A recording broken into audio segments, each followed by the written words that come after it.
fishy treats and inadvisable wages. What's that all about?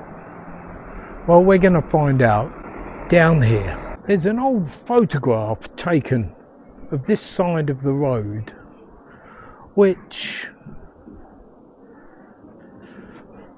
takes in the shops down this side here.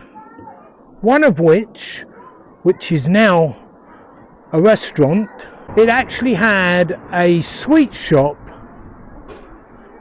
which was also a fish shop. And there is a story I discovered about that made me laugh so much.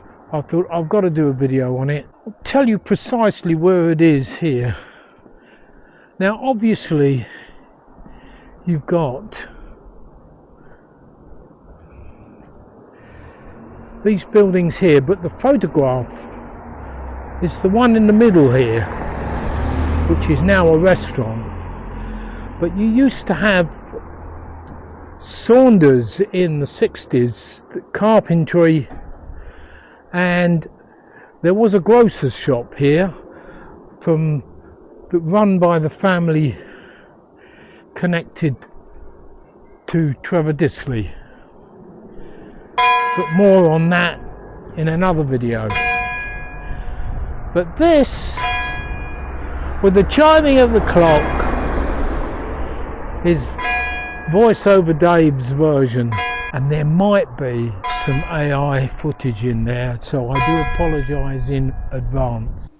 The history of the universe is littered with improbable dualities, light and dark, matter and antimatter, the inexplicable continued existence of daytime television. But for a truly baffling juxtaposition, we must travel to the vastly uncharted backwaters of the English county of Essex, to a small shop on Stoneham Street, Coggeshall, in the 1920s. Here, Mr. and Mrs. Byam presided over a business that was, to put it mildly, having an identity crisis. On one side you had Mr. Leonard Byam, a man dedicated to the noble if somewhat pungent art of fishmongery. He could extol the virtues of a fresh caught cod with the passion of a poet. On the other, his wife, the formidable Charlotte, offered the siren call of mint humbugs and Fry's chocolate cream. A step across the threshold was to be caught in a sensory crossfire between the earnest salty plea of a recently deceased haddock and the sweet clandestine whisper of lemon sherbet. But the sweets were in fact a lie. Well, not a lie. You could genuinely buy them, but they were a distraction, a sugary smokescreen, for Charlotte Byam was not merely a purveyor of confectionery. She was the Al Capone of the Coggeshall grocers. Although she was not armed with a Thompson submachine gun, she was the mastermind of a betting operation so slick it made the fish on the other side of the shop seem positively amateurish.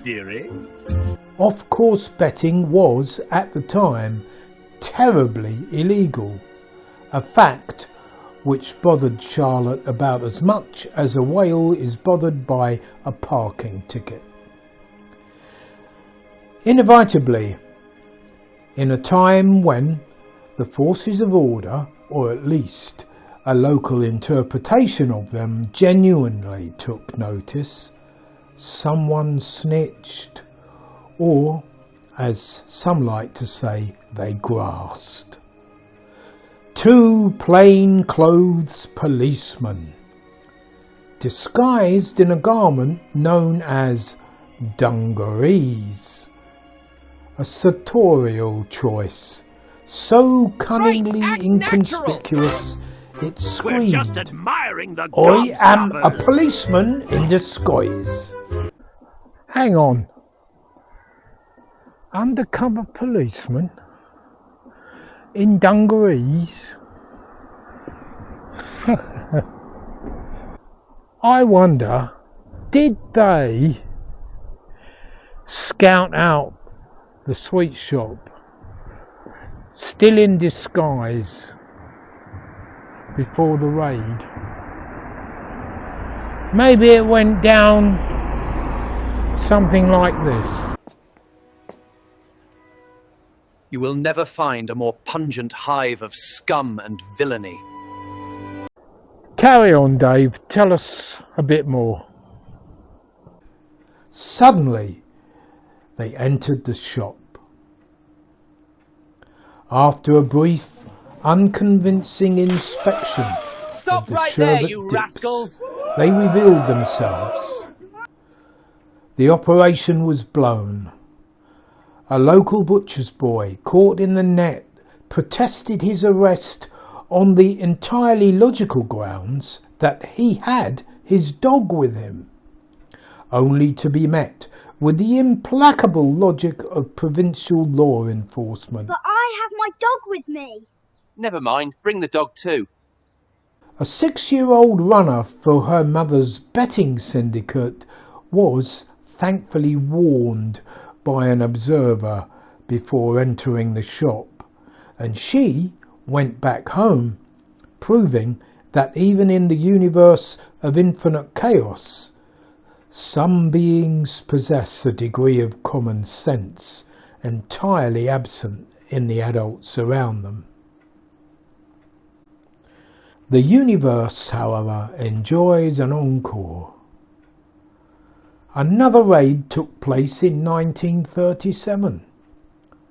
13 punters, all suddenly and intensely interested in the architectural merits of the confectionery counter, were rounded up. Police! Search the premises! What is going on? Get your hands off me!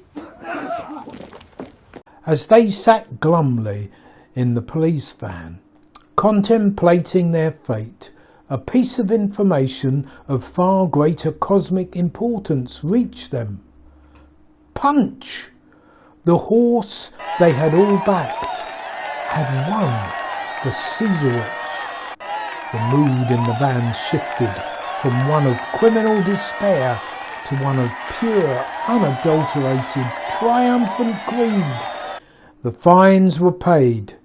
£2 for the punters and a mere £5 for Charlotte, who had apparently convinced the magistrates she was just a poor woman, in an act of financial performance art that was arguably her greatest win of the day. The admirable Charlotte Sticky Fingers Byam continued her operations for many years, a testament to the fact that in the quiet corners of the galaxy, the most fundamental human drives will always find a way, usually somewhere between the mackerel and the mint humbugs. Well, you can understand how surprised I was when I heard that story. Thanks for coming this far, and if you enjoyed the video, irrespective of the AI in it, please don't forget, give it a thumbs up, and I will see you in another video. Stay safe.